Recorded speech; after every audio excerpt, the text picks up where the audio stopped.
তোমার ফ্রিজে এই টমেটো দুটো রাখো না গো, আমার ঘরে না দুদিন ধরে কারেন্ট আসছে না, ওই জন্য যখন লাগবে তখন আমি দেবো। রাখো তো। না। আচ্ছা ঠিক আছে, দাও না। ঠিক আছে, রেখে দিচ্ছি। দিদি, এই সবজিগুলো তোমার ফ্রিজে একটু রেখে দাও না। কেন, তুমি রান্না করবে না? এবেলা রান্না হয়ে গেছে, এগুলো ওবেলা করবো, ওবেলা করতে করতে ততক্ষণে শুকিয়ে যাবে না, তাই তোমার একটু ফ্রিজে রেখে দাও।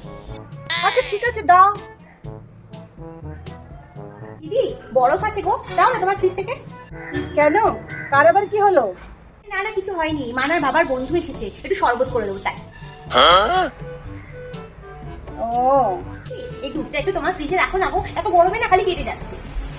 তা এত কিছু না করে দাদাকে তো একটা ফ্রিজ কিনে দিতে বলতে পারো। দাদা বলছিল, আমিই বারণ করলাম, বললাম বেকার, আর তো কটা মাস গরম আছে, 2-4 মাস, বেকার কিনে পয়সা খরচা করে কি হবে, আর তোমার মতো যখন প্রতিবেশী থাকে তখন আর এইসব কেনার কি দরকার বলো, তোমার থেকে তো সব হয়ে যাচ্ছে। ও মা গো টুরুলা